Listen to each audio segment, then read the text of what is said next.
जागरूकता कार्यक्रम के दौरान एक सरकारी विद्यालय में, जहां पर जागरूकता कार्यक्रम के दौरान आरटीआई के बारे में इंफॉर्मेशन दी जा चुकी है, वहां पर कुछ बच्चे और टीचर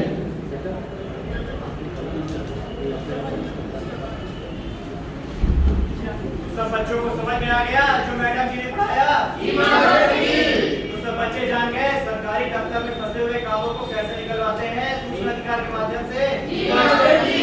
तो सब बच्चे मैडम जी को नमस्ते करेंगे और घर जाएंगे। सभी बच्चे घर जाने लगते हैं। तभी जाते हुए बच्चों के एक समूह से टीचर, दोस्ती बेटा, ये दोस्ती बेटा, मैडम जी ये दोस्ती है, पढ़ने में बहुत अच्छी है, इस दौरान देखिएगा काफी कक्षा में अव्वल आएगी।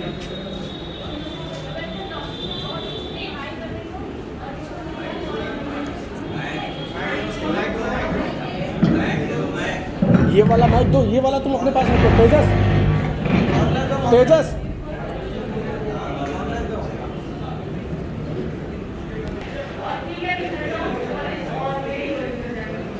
माँ और रोशनी घर की ओर चली जाती है। रोशनी स्कूल से घर जाती है।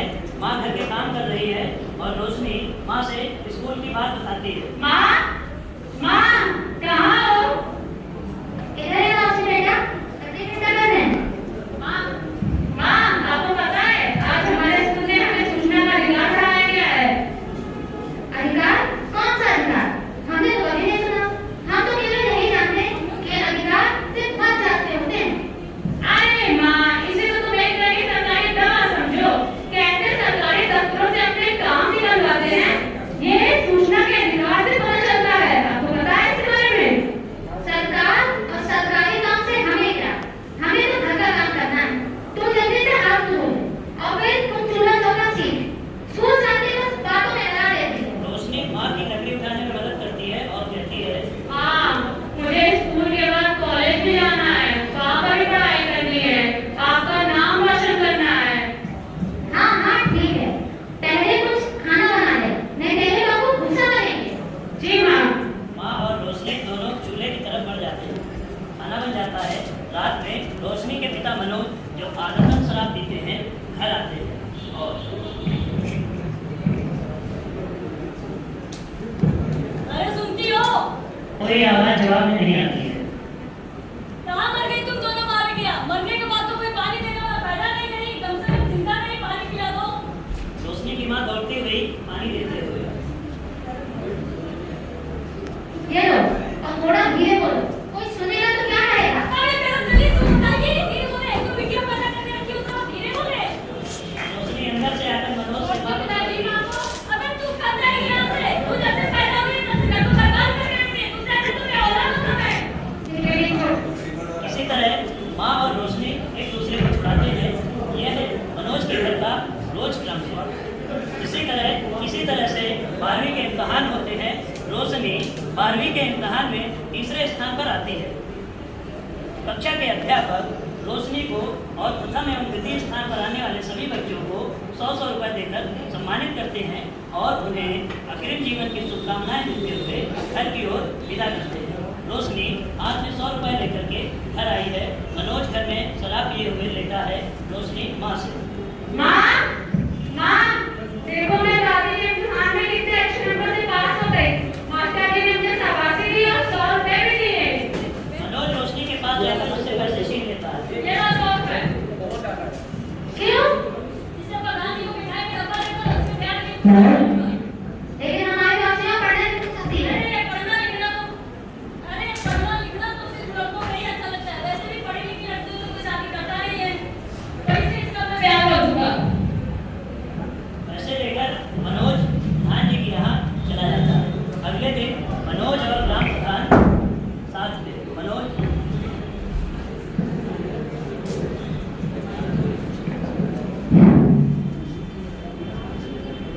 मनोज क्या हाल है? ठीक है? दिखाई किस बात की? बिटिया की प्यार से किया। तो क्या बिटिया है, जितनी जल्दी भी आ जाए उतना अच्छा है। बिटिया तो वैसे ही बड़ा है। तभी प्रधान जी का फोन बजता है। दूसरी तरफ गंगाराम जी है, जो ग्राम पंचायत सचिव है। क्या हाल है? सब बढ़िया है? क्या प्रधान जी? सब ठीक ठाक है? कहाँ का काम हुआ?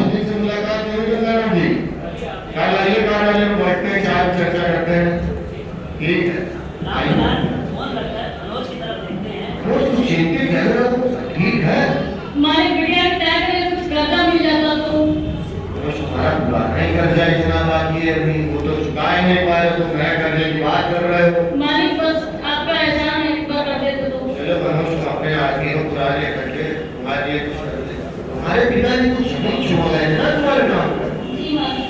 और तुम्हारा घर भी तुम्हारे नाम पे हो गया है। जी मालिक। आगे जाने से पूरे हो गए हैं ना। जी मालिक। हाँ, तो गंगाराम जी तुम्हारी बात करे है ना अभी, जी।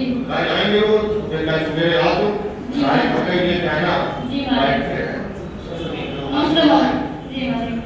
मनोज ग्राम प्रधान जी से कर्जा लेने की बात करके घर आ जाता है। अगले दिन ग्राम प्रधान और सचिव गंगाराम आपस में बात करते हैं। और गंगाराम जी क्या हाल है? बढ़िया प्रदान किया। ठीक ठाक है। और बताओ कैसे सेवा की है? आप बताइए, आपने बताया। गंगाराम जी का मंगलो आया था। अच्छा, वो गाँव वाला? वहीं देवा ठीक है, बताइए। कुछ कर्जा मांग रहा था, तो दिला देते हैं कर्जा। 50,000 के आसपास है। दिला देते, कन्या विवाह होते। सरकारी पैसा है। अरे दिला देते, सरकारी कर्जा तो क्या होगा? लेकिन पिछले काम में जुर्माने के पास दीवारों को निकाल हो गया है। गाँव में कोई इतना होशियार नहीं जिसको पता चल जाए। ठीक है फिर। ठीक। ग्राम प्रधान और सचिव कन्या विवाह अनुदान का पैसा मनोज को दे करके उसको झूठा कर्ज दे करके उसका घर गिरवी रखने का प्लान बना चुके हैं। दोनों बात ही कर रहे होते हैं, तभी मनोज आ जाता है। मनोज को आता देखकर ग्राम प्रधान हाँ बोलो, जाओ गंगाराम जी से नमस्ते करो। तुम्हारे लिए 2 गाँव दूर से आए हैं, आगे जाओ ना पूरे जाओ। मनोज पुरानी पन्नी में से कुछ कागज निकाल कर देता है। ये गंगाराम जी नहीं जाएगा ना। कागज पर देख लेना, पासबुक दिखाओ। जाओ जाओ। ये गंगाराम जी अपना ही लड़का है, कराइए, कोई बिटिया की शादी है, बड़ा परेशान है। ठीक, मनोज इधर आओ, इसको शामिल करो। अंगूठा डाल नहीं पड़ेगा। ये कागज हमारे पास जमा रहेगा 6 महीने तक। 6 महीने तक ये कागज सुरक्षित रहेंगे इनके पास। अब बिटिया है मालिक, इतना तो करना पड़ेगा। ये लो 50,000 रुपये, लो आप रुपये शादी करो। खुश हो, खुश हो, शादी में बुलाओगे ना। चलो ठीक है, आशीर्वाद। मनोज रोशनी की शादी के लिए ग्राम प्रधान से कर्जा लेकर शादी करता है और शादी के बाद कर्जा न चुका पाने पर और ज़्यादा शराब पीता है और बीमार हो जाता है। कुछ दिनों बाद रोशनी वापस अपने मायके आई है। तब आंगन में माँ, पड़ोस वाली नीला चाची और रोशनी आपस में बात करते हैं। माँ, बिटिया, जब से तुम प्यार में गई तब से बीमार पड़े, ना कुछ खाते ना कुछ पीते, ऊपर से वो प्रधान रोज तकाजा करता आया। अरे बहनी, हमने तो सुना है कि प्रधान ना तुमने इनका कर्ज दिया है उधर और घर गिरवी रखवा दिए हैं। पता नहीं ये कहे, हम बोले तो हमको मारे और कहते हैं कि आदमियों काम में औरतों को कोई काम नहीं करता। अरे बहन, हमारे साथ होती है, इसलिए तो हमें बहुत जाने पड़े।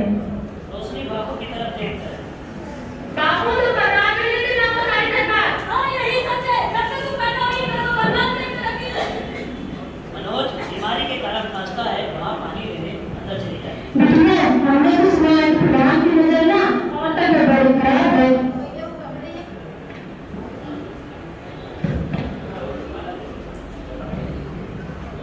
बिटिया, हमने तो सुना है कि प्रधान की नजर ना औरतों पे बहुत खराब है। मुझे यहाँ आकर मुझे पापा बता ही रहे थे कि पहले कर्जा देते हैं, फिर पहले बिटिया को छी छी छी रावण न बुलवाए। तुम तो बिटिया पढ़ी लिखी हो, सब समझती हो, विचार की गाँव में रहोगी तो सब समझ जाओगे कि प्रधान कैसे का पूजे करता है। एक दिन ना हम पानी भरने गए हुए तो प्रधान की नजर ना इसे देख रहा था कुछ में। हमारा मन हुआ कि उसकी प्रधान की आंखें निकाल कर ना अपने चुन्नू को देखे तो गोटियां खेल रहा है। पानी लेकर आ जाती है और कहती है, क्या बतिया रही है बिटिया से? ऐसा कहकर नीलम अपने घर चली जाती है। अगले दिन सुबह का समय प्रधान मनोज के घर में कराया करने के लिए आता है। मनोज, कहाँ निकल, कहाँ बढ़ गया? तभी रोशनी की माँ बाहर आती है। क्या तक बचा रखा है? मनोज कहाँ है? बीमार पड़े थे वो। कर्जा लेने के टाइम तो एकदम ठीक ठाक था। जब वो ठीक हो जाएंगे तो तुम्हारा कर्जा अदा कर देंगे, भागे नहीं जा रहे हैं। आगा तो कोई नहीं जा रहा है, ना वो और ना तुम। एक बात कान खोल के सुनो, मेरा पैसा अगर वो मर गया तो तुम चुकाओगी, चाहे मन से, चाहे धन से या तन से। माँ रोते हुए अंदर आती है। रोशनी माँ से पूछती है, क्या हुआ माँ? तुम रो क्यों रही हो? क्या बताएं बेटिया, इस दुनिया में बेटी पैदा होना सबसे बड़ा पाप है। हर कोई उसे अपनी जाति नहीं समझता है। रोशनी मीना चाची की बातें याद करती है और सब समझ जाती है। माँ, अभी मैं 1 महीने और यहाँ पर रुकूंगी। क्यों? बेटी का घर से ससुराल होता है, तू वहीं जा। अरे माँ, बापू ने कभी मेरी इज्जत तो की नहीं और वो इतने बीमार भी हैं। कम से कम उनकी सेवा कर लूँ, कुछ पुण्य कमा लूँ मैं भी। इस तरह से रोशनी अपनी माँ से बहाना बनाकर कुछ दिनों के लिए घर पर रुक जाती है। कुछ दिनों बाद ग्राम प्रधान और सचिव आपस में बात करते हुए,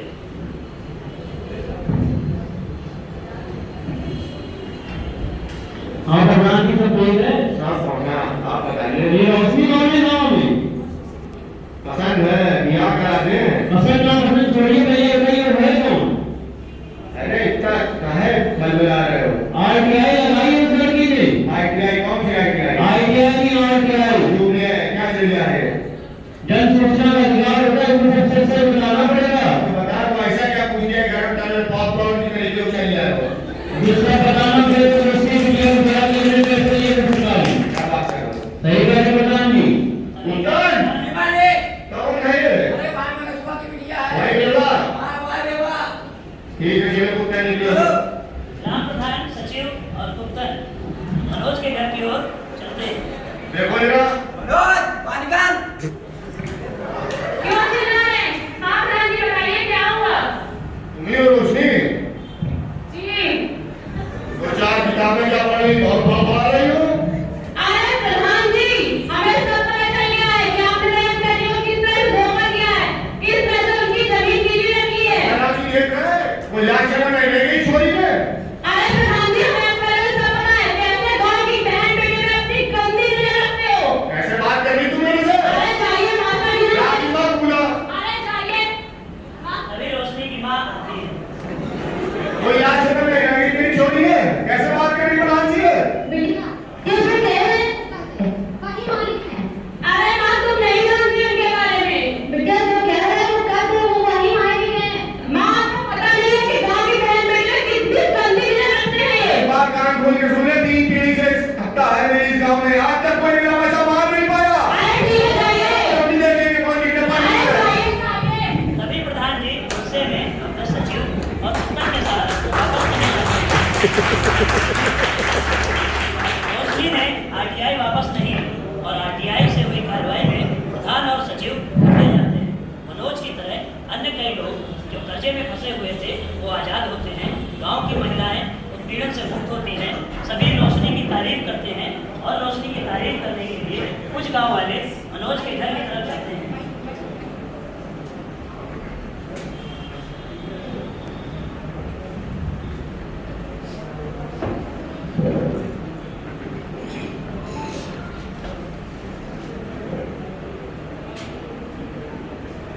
बड़े भाग्यशाली हो मनोज, जो ऐसी किया भाई। अरे मनोज, तुम्हारी तो किस्मत हुई है। तुम्हारी बेटी ने तो तुम्हारा घर ही नहीं, तुम्हारे गांव को बचाया है। संपूर्ण गांव को RTI के बारे में आज ज्ञान दिया है। तुम तो बहुत भाग्यशाली हो मनोज।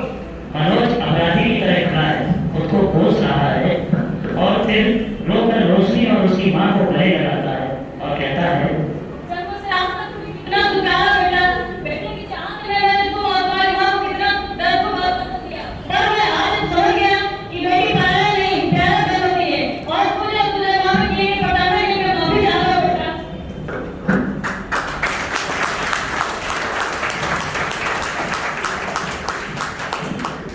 स्त्री संवेदना है, भावना है, एहसास है। स्त्री जीवन के फूलों में खुशबू का वास है। स्त्री रोते हुए बच्चे का खुशनुमा पालना है। स्त्री मरुथल में नदी मीठा सा चलना है।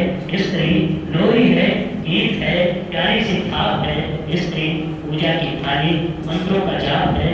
स्त्री आंखों का सिसकता हुआ किनारा है, गालों पर पकड़ी मीठी सी धारा है, स्त्री कलम है, दावात है, स्याही है, स्त्री परमात्मा की स्वयं गवाही है, स्त्री त्याग है, तपस्या है, सेवा है, स्त्री फूंक से ठंडा किया हुआ कलेवा है, स्त्री चूड़ी वाले हाथों के मजबूत कंधे का नाम है, स्त्री काशी है, काबा है और चारों धाम है, स्त्री चिंता है, याद है, हिचकी है, बच्चे की चोट पर सिसकी है, स्त्री पृथ्वी है, जगत है, धुरी है, स्त्री बिना इस सृष्टि की कल्पना अधूरी है, स्त्री की ये कथा अनादि है, ये अध्याय नहीं है, स्त्री का जीवन में कोई पर्याय नहीं है।